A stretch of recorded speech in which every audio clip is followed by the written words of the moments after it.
Hello and welcome. Thank you so much for joining us in this introduction to land justice. My name is Sarah Bradley, and I'm a part of the Nuns and Nuns Land Justice team, where we are creating land transitions centered in racial and ecological healing, and doing so specifically in collaboration with women religious and movement partners. Through our flagship Focus Community program, we work closely with 7 to 10 religious communities to incorporate land justice into their property planning process and upcoming land transitions. Using a cohort model for multiple communities to be together at once, our work focuses on education and accompaniment, creating a community of practice, partnership building with potential stewards, as well as technical support from our faculty of aligned practitioners in law, real estate, and land trusts. Plus, to support the broader ecosystem of land justice, we also offer public programming to educate and mobilize other landowners, people of faith, and aligned activists to practice land justice in their own contexts and spheres of influence. We define land justice as the practice of centering social, racial, and ecological justice in decisions about how land is used, loved, and governed by people. There are 3 key and intertwined components of land justice. First, protecting land from extractive development. Second, regenerating the health of ecosystems. And third, shifting equity and control of land to communities who have been systemically dispossessed of land, especially Black and Indigenous stewards. Our hope by the end of this session is that you will know a whole lot more about land justice and why it's needed. We hope you will come away with an understanding of how the church and its purported doctrine of discovery created the conditions of our extractive economy and private property system, as well as the outcome of those projects, namely the climate crisis and pervasive and systemic racism. It's also our hope that you'll come away with an understanding of how land justice, including concrete examples of it, can be the medicine that moves us towards racial and ecological justice, and how you can be an active part of this movement. First, we'll start by sharing a bit about how Nuns and Nuns Land Justice came to be. I'll begin by saying that the Land Justice Project was born out of relationships, through unlikely conversations and listening to the moment.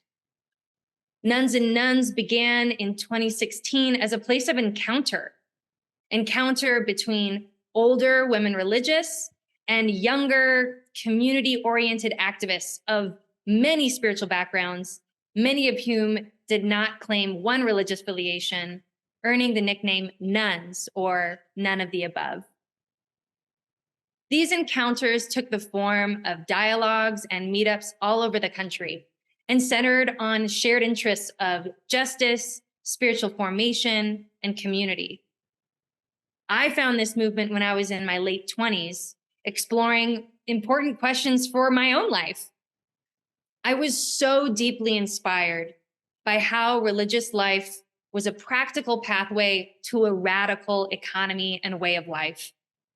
Generations of women pooling their resources so that they could support one another to live counterculturally and in accordance with their deepest values and call of spirit. And that's what I wanted. As these Nuns and Nuns encounters unfolded, 2 things happened simultaneously.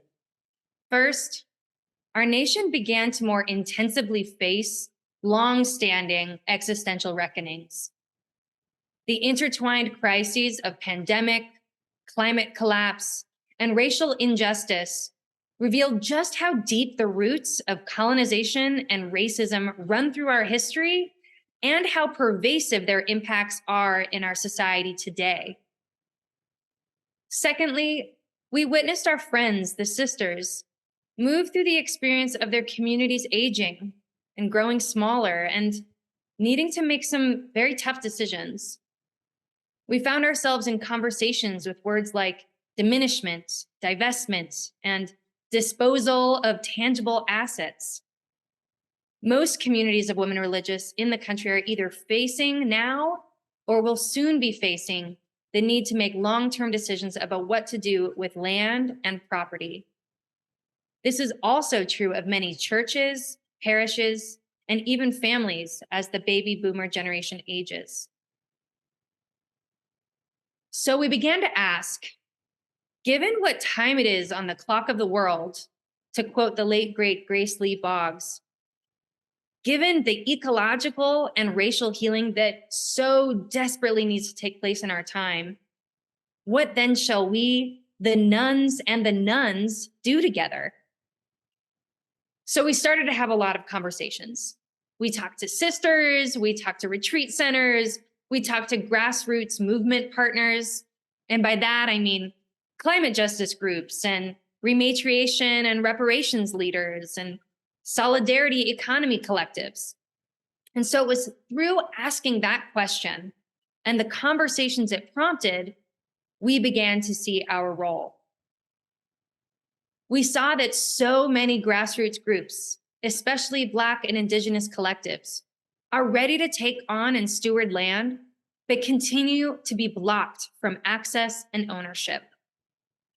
Furthermore, because people of color have been the most impacted by extraction-based racial capitalism and by the effects of the climate crisis, they often hold some of the most clear, powerful, and creative perspectives about how to shift course, how to find solutions, and how to restore the land while also restoring their own communities. That means that one of the biggest barriers to climate and racial justice initiatives today is access to land.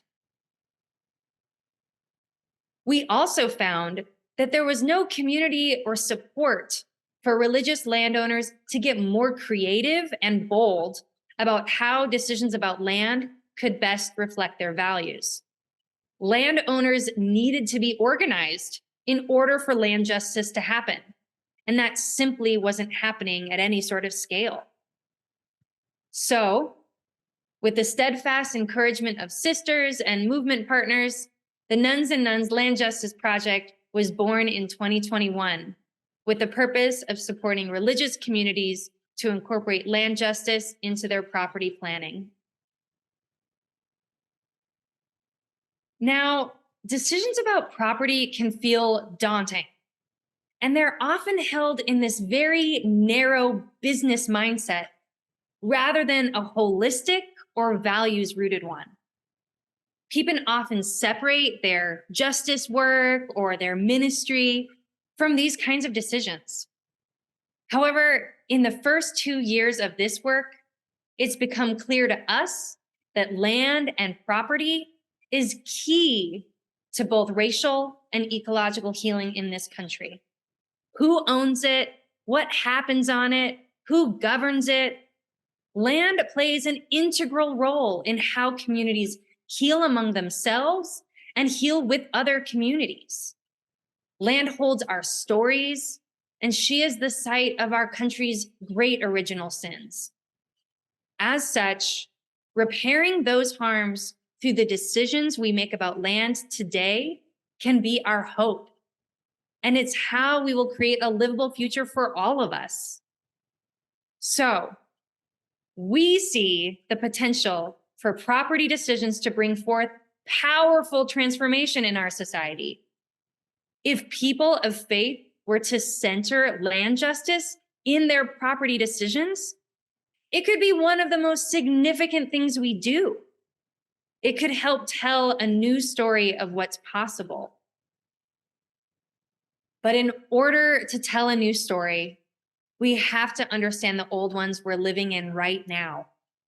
The stories of how we got here, the roots of land injustice, so that we might move from a foundation of truth towards repair. In his writings about sustainable economies, E.F. Schumacher wrote, "One who uses an imaginary map thinking that it is a true one, is likely to be worse off than someone with no map at all. For 500 years, when it comes to our dominant culture, and especially land and property, this has been our map. This is one of the three 15th century papal bulls, or legal decrees, letters by the Pope, that make up the doctrine of discovery. These decrees compelled European nations to, quote, invade, capture, vanquish, and subdue all non-Christians. Through these bulls, the church declared that any land not inhabited or ruled by Christians was available to be discovered and claimed outright.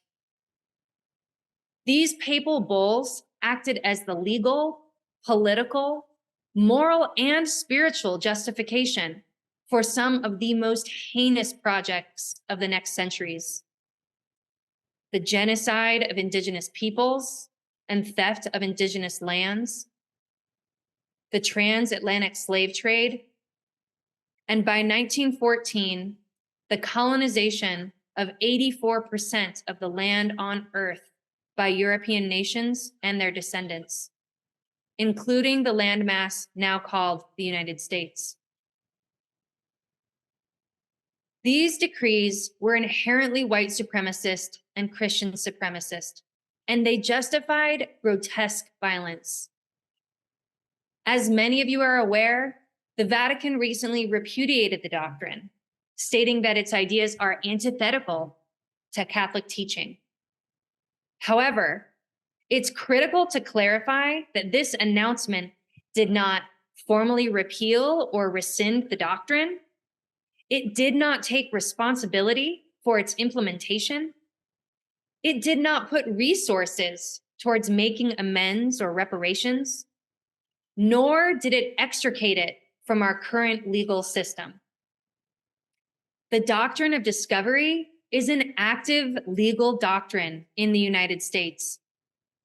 It is a linchpin in the foundation of modern property law. 200 years ago this year, in a case called Johnson versus McIntosh, the Supreme Court enshrined these papal bulls into US law, citing that, quote, discovery is the foundation of title, and this overlooks all proprietary rights in the natives. Now, this is one of the first cases that new lawyers learn in law school. It is considered one of the bedrock cases in US property law to this day, and it set the precedent for everything else that would follow. The papal bulls have been cited by the Supreme Court as recently as 2005 in a case that ruled against the Oneida people who were trying to recover their stolen land in what is now upstate New York. A majority opinion, mind you, written by Ruth Bader Ginsburg. Again, at the time of their writing, the papal bulls that make up the doctrine of discovery served as the justification for European settlers to seize land inhabited by non-Christians, but also to behave as if non-Christian and non-European people were less than fully human. This legacy is still present with us today, and not just as an echo, but as an active ideology that is practiced through our dominant culture and systems and takes many shapes. Many of you will recognize this image from school history books. It depicts manifest destiny, or the westward expansion of white settlers into what is now the United States. Notice that as the angel and the white farmers are moving in, the native people and the buffalo are fleeing, almost disappearing off the page. White settlers believed they had the right to kick people off their land, to destroy their way of life, and to take whatever they found. This belief is rooted in the doctrine of discovery. This image also promotes the false idea that as the United States grew into what it has become, the peoples indigenous to this land just disappeared and gave up, which is obviously not true. What's not pictured here is that settlers also believed they had the right to capture and enslave indigenous African people and bring them here to work the lands they stole, thereby creating an economy that depended on the domination not just of native land, but Black bodies, knowledge, and labor. We see how this system shapeshifts in the many ways that people of color are dispossessed of land still today, how immigrants of color are exploited for their labor, and how people who control land and political influence find new ways to extract profits through destructive behavior. Again, this is an economy that is built upon extracting wealth from the land and the labor of people of color, and it bears a direct line of connection to the papal bulls.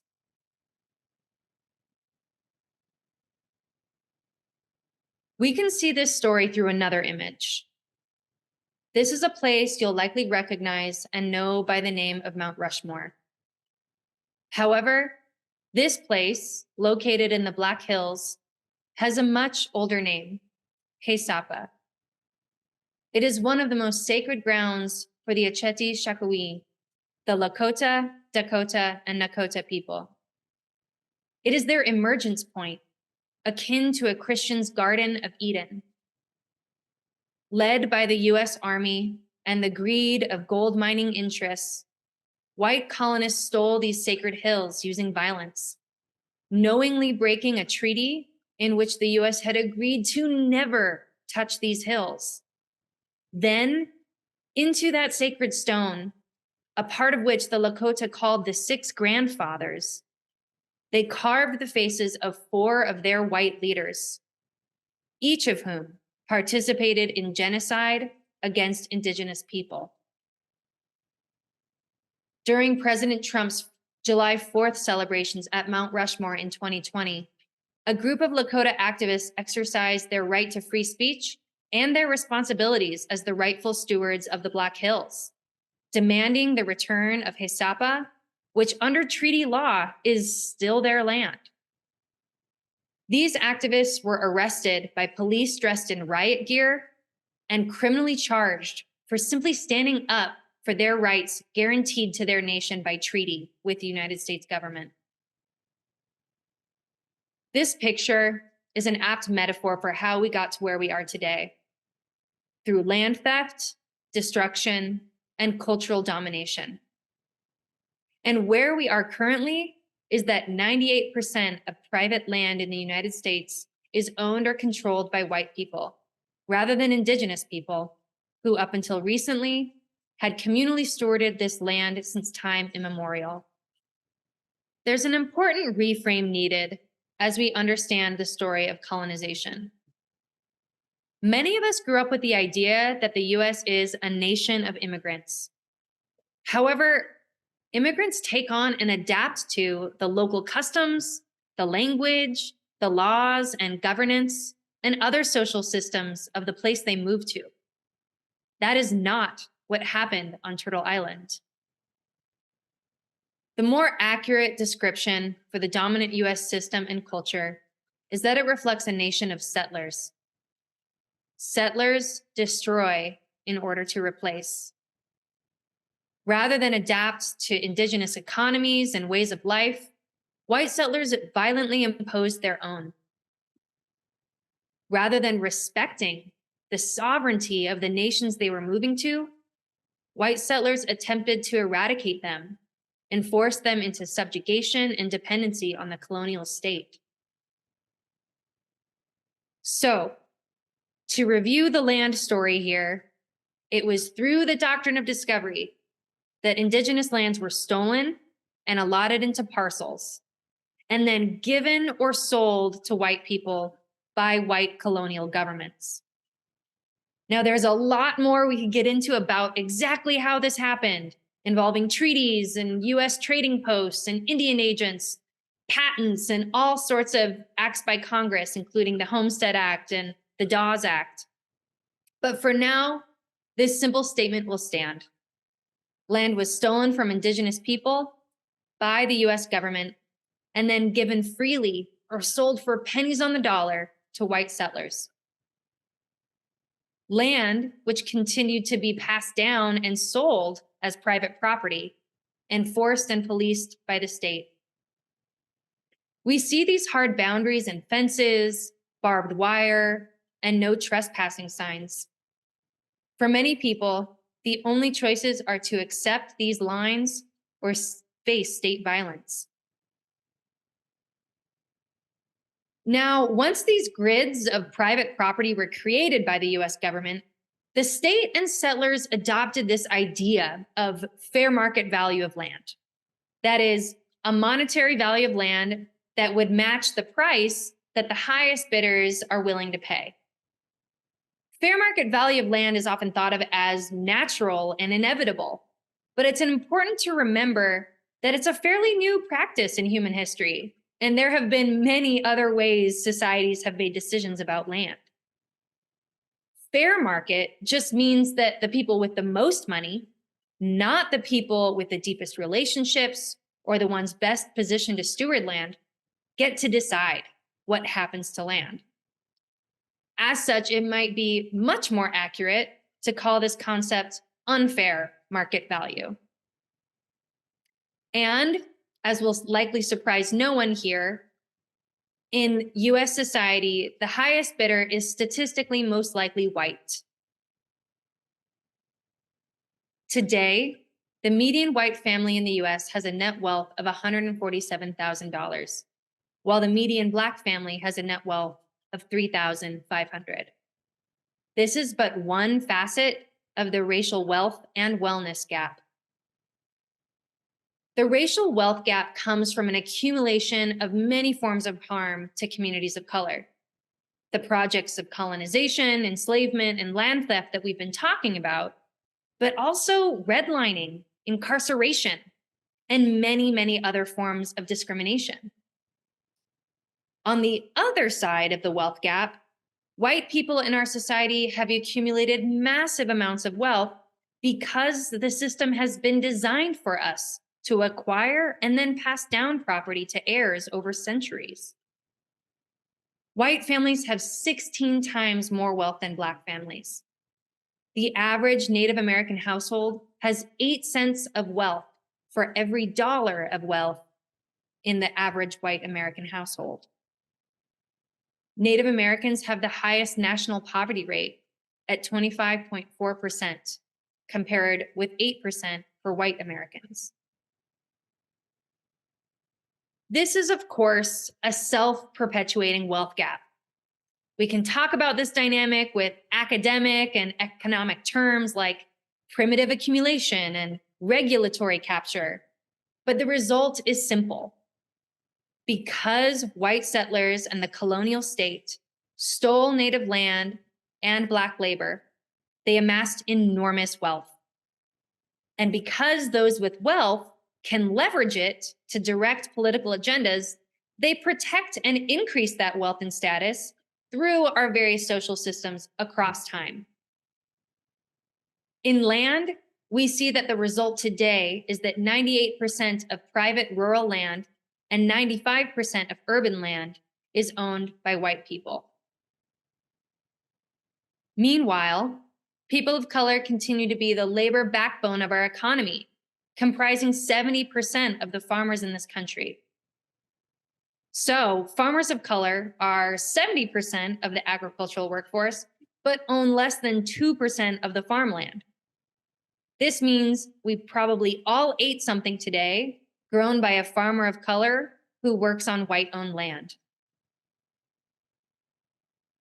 So, the doctrine of discovery set up our current paradigm and system of treating land as a commodity. But it did not just make an object of the world. It gave individuals the right to destroy the land they own. As a landowner, you get a whole bundle of rights that convey with title, like the right to lease, to occupy, to sell, to develop, but you also get the right to destroy it. So not only did this doctrine justify the stealing of land and the enslavement of human beings and the genocide of human beings, but it also supported the concept that land was a thing that could be bought and sold and mistreated for profit. Last April, we hosted a conversation with 4 Indigenous and Afro-Indigenous leaders about the doctrine's repudiation. In that conversation, Dene Elder Pat McCabe put it simply: the doctrine wasn't just a moral or ethical imposition, it was the beginning of the destruction of this Mother Earth in her entirety. The church's logic of white Christian superiority over all of creation was cemented into a modern economy that hinges on the extraction of people and the earth for the profit of a few. And with that, we need to recognize some plain facts. Since those papal bulls and the colonial contact that followed, in the US, we have lost 90 to 95% of old growth forest. We've lost 99% of prairie and a third of our topsoil. It is estimated that we have less than 60 harvest seasons of topsoil left, and we are losing it far faster than it can be replenished. Meanwhile, land is being developed at a rate of 1,500 acres a day. And from the Willow oil drilling project in Alaska to Enbridge oil pipelines in the Midwest, our elected officials, banks, and businesses continue to promote and profit off this destruction. Again, all of this has happened during the centuries and decades when land has been in the overwhelming control of white settlers in the state, 98% of private land. So we have to ask the question, if settler colonialism is destroying to replace with what? What kind of society? What has the doctrine of discovery created in and through us? To turn the tide in this society, we need to recognize our need for leadership that is appropriate for the task at hand. In Laudato Si', Pope Francis writes, "When indigenous peoples remain on their land, they themselves care for it best." He implores Catholics to build relationships with indigenous people as the primary dialogue partners when it comes to care for the earth. Of course, science backs these assertions. While indigenous people make up less than 5% of the world's population, they protect 80% of the world's biodiversity. And we can see it here in this aerial image of the aftermath of the bootleg fire in Oregon, where the completely scorched area there at the top was managed by the US Forest Service. The slightly damaged but still surviving area down there at the bottom was co-managed with the Klamath. And the area that made it out the best, there in the middle, was under sole management of the Klamath tribe. Indigenous people, when allowed to practice their communal traditions and land management systems, know how to care for and steward the land they have co-evolved with. This is one reason why the land back and climate justice movements are so intertwined. When we make these connections, it becomes clear that racism and colonization are the root of our climate crisis. And the church bears a significant responsibility for the project of colonization that has led us here and that maintains the status quo. And so even though the Vatican has publicly rejected the statements made in these bulls, the damage has been done. It's not enough to say, sorry, we were wrong. While apologies are necessary, alone they are insufficient. As Catholics, if we want to engage in the work of healing and repairing both ecological and racial relationships, we need to grapple with this history and our role in it. And we need to do the work to undo the damage, both to land and people. Our friend Sarah Augustine, a Pueblo minister from New Mexico and leader in the Mennonite Church, says of the doctrine of discovery, what was done in the name of Christ must be undone in the name of Christ. After hundreds of years of the racial harm and ecological destruction that has been brought about by the doctrine of discovery, we are today witnessing a growing movement to address these harms, a movement to engage with the world from a completely different paradigm. So the legacy of the doctrine of discovery can be undone. Pope Francis also wrote in Laudato Si, now is not an era of change, but a change of era. By doing land justice, by taking responsibility for this legacy and joining the movements for mending it, we can contribute to that change of era. The Catholic Church, as an actor and instigator of the project of colonization, as well as the single largest private land owning entity in the world, has the potential to leverage great resources to tangibly address the climate crisis, regenerate ecosystems, and correct these wrongs of the past and present. And women religious and lay Catholics in the United States can lead the church towards what is right. Now, you might be asking, okay, I get the need for land justice. I understand its importance in this moment, but how? What does it look like? Well, we're going to show you. I'm going to give a few examples, but I'll also say that when it comes to making choices about land, many of us have the false idea that we can either prioritize ecological healing or prioritize racial justice, but not both. And that's a false binary. Perhaps there are many rigid binaries in our mind when we think about land. So instead, we imagine land justice to be more like this: a colorful space in between, full of creativity and possibility. And in practicing land justice, in making a new map for how we make decisions about land, the path is also going to look a little bit like this. There's no one way up this mountain. If the goal is land justice and we're walking towards it, every community is going to be working with a different context. And if you think about it, when we're moving without a map, we actually have to pay a lot of attention all of a sudden. Like, where is the sun rising and which way is north? And where is the water? What's the slope of this terrain? Those kinds of questions. So I'm going to invite you into the practice of attentiveness, of looking for clues for how you might move forward as you receive these stories. And I'll also just say, I feel like I have the best job in the world because I get to be a student of promising examples like these. And I'm here to say that they are happening. They're out there. And this time requires immense imagination and creativity. So don't even let these stories limit your imagination. The Land Justice Project is here to help support the process.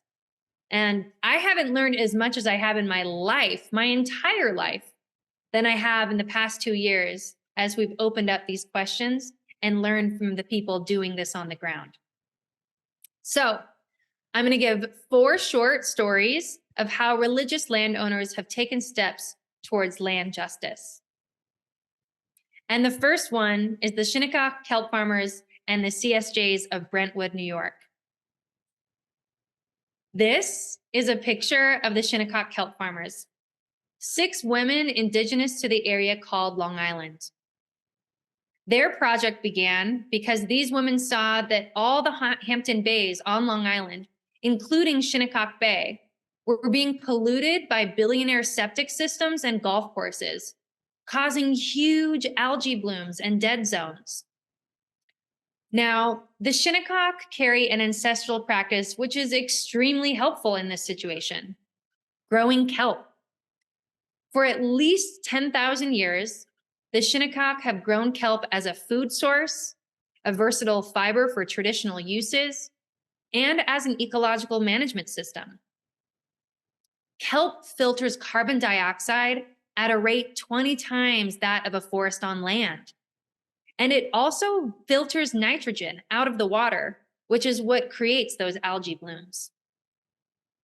So, the Shinnecock wanted to reclaim their traditional practice in order to clean the waters. But because of the system and the story we've named and are living in, their reservation is relegated to the marshiest part of the bay. So they needed better coastal access. And guess who had some? Why, the Sisters of St. Joseph in Brentwood, New York. Their 9-acre retreat center property is right there on Shinnecock Bay.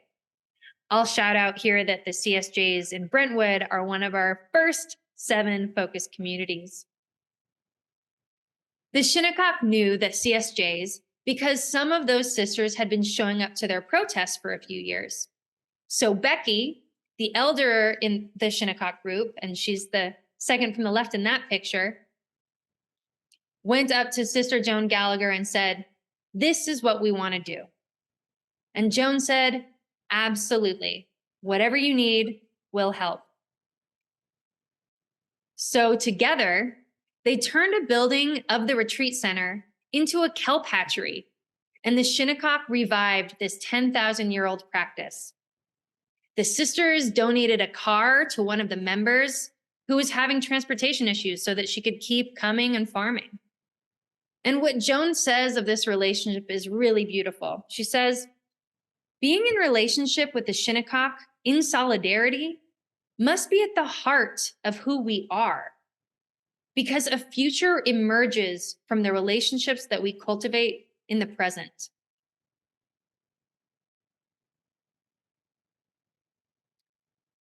So in this example, we see that making a commitment to a reparative relationship of solidarity, and for that commitment to be a core part of identity, is a step towards land justice. Even if it hasn't yet resulted in a formal transition of land, it's creating the conditions in which land justice can happen, where trust can be built and conversations can be had. Number 2, a cultural use easement. This is Clayalting. It's an original village site of the Teninque tribe in California. This land is their sacred village site where they would hold all of their ceremonies. It's now privately owned by a white person who was building relationships with the tribe and asked them, "What do you want? How can we be good partners to you?" In this case, the tribe replied, "We don't actually have the capacity right now to own this land or be the primary managers. At least, that's not what we want right now. But we do want to come back to our village site and hold our ceremonies, like the coming of age ceremonies that are so important to our youth." They wanted to be able to access the land, and they wanted that access to be legally protected. After that, the landowner worked to remix a conservation easement into something called a cultural use easement. You're likely familiar with conservation easements, whereby an owner gives another entity, often a land trust or conservancy, the right to make sure that no new development happens on that land. With those easements, rights are given and protected forever. They go with the land, they go with title. The same is true for cultural use easements, except that the rights are slightly different, as is the recipient. With the cultural use easement, a tribe or members of a tribe are given the right to access and use the land for gathering medicinal plants, practicing ceremony, or any cultural or educational practice. And that right is protected in perpetuity. So here, the trauma of broken promises and treaties that many Indigenous people have faced is in a way eased by this legal agreement. Now, this is a bit of a blurry picture, but It shows the Tseninque people doing their coming of age ceremony for young women, the flower dance, at their ancestral village site for the first time in 300 years. They got to do this ceremony knowing that they'll be able to return and do this dance every year from now on. Okay, number 3. This is Stony Point Church in the state of New York. It's a Presbyterian church that, back in its heyday, had about 200 people in pews on a Sunday. By about 5 or so years ago, that number had dwindled to about a dozen. And so the presbytery made the hard decision to close the church and absorb the members into a neighboring church. They planned on selling the building, but the church congregants had recently begun building relationships with the Ramapo Lenape, who are the original inhabitants of that land. They had started making connections, actually, after being inspired by the Presbyterian Church's repudiation of the doctrine of discovery. So it was because of those relationships, the church did something else instead of selling it. They gave the church and the land to the Ramapo Lenape, and with them created the Sweetwater Cultural Center. Here we can see a photo of the signing of the transfer of the deed with the leader of the presbytery, along with Chief Dwayne Perry of the Ramapo Lenape. And so with that transfer of property, the Sweetwater Cultural Center was created, a space of hospitality, cultural practice, and ceremony for Indigenous people in the region, but also around the world, as the UN headquarters is in nearby New York City. We have to remember that Indigenous ceremony is so deeply connected to the land, to the earth, to being people of the land. So reclamation of ceremony, which was illegal in the United States until 1978, is also a reclamation of relationship with their land. So now, as Indigenous leaders and advocates travel thousands of miles from home to go to the UN and represent their nations and defend their lands, and they arrive in a remarkably foreign and stressful urban setting, with the Sweetwater Cultural Center, they have a space to go where they can freely practice their religion, where they can rest, and where they can resource themselves spiritually for the global struggle for Indigenous sovereignty. Now, this is an example of a direct transfer of title, where ownership transfers, which is the strongest end of the spectrum of land justice because it shifts power, equity, and control. In this case, the deed to the land was gifted to the Ramapo Lenape at no cost, with the deed going to a new nonprofit which tribal members govern. In contexts where donating land is possible, it can be the most appropriate, as the land was stolen to begin with. I'll debunk a myth right now and confirm that it is completely legal for a 501c3 to donate land to another entity, including another C3, if that donation is in alignment with the organization's mission and values.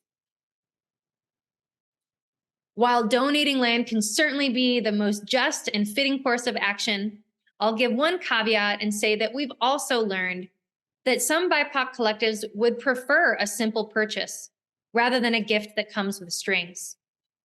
Because, well, it can be a cleaner process with clearer autonomy, which is totally understandable. But even with a purchase, land justice is possible, as you can transfer land through a bargain sale, that is, selling the land at a below market price. A seller can always work with a desired buyer, say a tribe, to determine a price and a timeline that is feasible for them.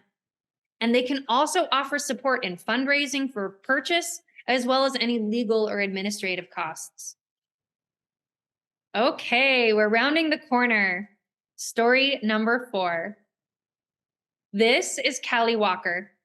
She's a Methodist minister in Virginia. And that picture on the left is her family's 100-acre farm that she inherited from her father. Callie and her husband dreamed of having an intentional community on the land there, but they were running into some barriers and not really finding people that were sticking. One day, Callie went to an organic farming conference. There, she heard a presentation by Duran Chavis, a farmer and food activist in the nearby city of Richmond, where she learned about the history of Black land dispossession in the United States. In the last 100 years, Black farmers went from owning 14% of all farmland in the US to less than 1% because of campaigns of racial terror, as well as racist heirs law practices. Duran is trying to reclaim the Black community's relationship with land and access to healthy foods in and around Richmond. He's creating a whole BIPOC-led food system that's bringing healthy food and the Black agrarian tradition back into his community that has been denied it for generations. In hearing Duran's story and learning of his work, Callie realized, actually, this is the community dream I was meant to serve. It's actually yours to live out, and I want to support you in doing that. So Callie donated her farm, which is now part of a network of properties in and around the Richmond area, both rural and urban. And this is a network that is training a steady stream of Black farmers, from small urban plots to large-scale farms like Callie's. And this entire network of properties is communally owned in a really special and different kind of land trust called an agrarian commons, which is designed to protect long-term farmland tenure for farmers. So not only is this land going to good use, but in an entirely new model of community-held land stewardship is thriving from it, with local governance at the grassroots level and national support. This means that she gets to live out her days on the family land right alongside this amazing land justice project. So she says, I'm not giving up anything. She says, I'm trading my land for the best neighbors in the world. There's a growing number of Indigenous, Black, and POC governed land trusts with the explicit purpose of recovering, protecting, and regenerating lands, and also reviving communal ancestral practices. Callie's story also shows the kind of healing that can happen and the kind of new relational weaving that was not there before when those who hold much of the power and ownership relinquish their control over vision and recognize that we should resource people who hold a new or perhaps ancient vision. So, in all of these stories, we see again, there is no one way. But all of these stories start with relationship and solidarity, and they end with extending trust and sharing control. In all of them, there's a lot to figure out. It's not always easy by any means, but there is also love and joy present. These stories are a testament that the decisions that people of faith can make about land can literally create the groundwork for the kind of world, the kind of economy, the kind of lives and paradigms that we dream of and that this earth needs. And maybe you're thinking, okay, but is something like a 2-acre plot even meaningful enough to change a paradigm? Well, I'm here to say that is what a placeless economy wants you to think. But the future is going to be local. It's going to be place-rooted, loving the land. And a climate just future will happen in places of all shapes and sizes and locations. So again, we're looking at this change of era, which includes our very worldview of what matters or what counts as significant. You understand why land justice is needed, and you know a couple of practical examples of land justice in action, and that it's not only feasible and legal to do, but also beautiful and packed with healing potential. So how can you take part? I'd like to leave you with some ideas for next steps. First and foremost, understand whose ancestral homelands you live on. Many are familiar with nativeland.ca, but I invite you to check it out and start with understanding where you are, the treaties that should be honored, where the original people of the land are now and what happened to them, and what are their priorities today. Are they fighting a lithium mine?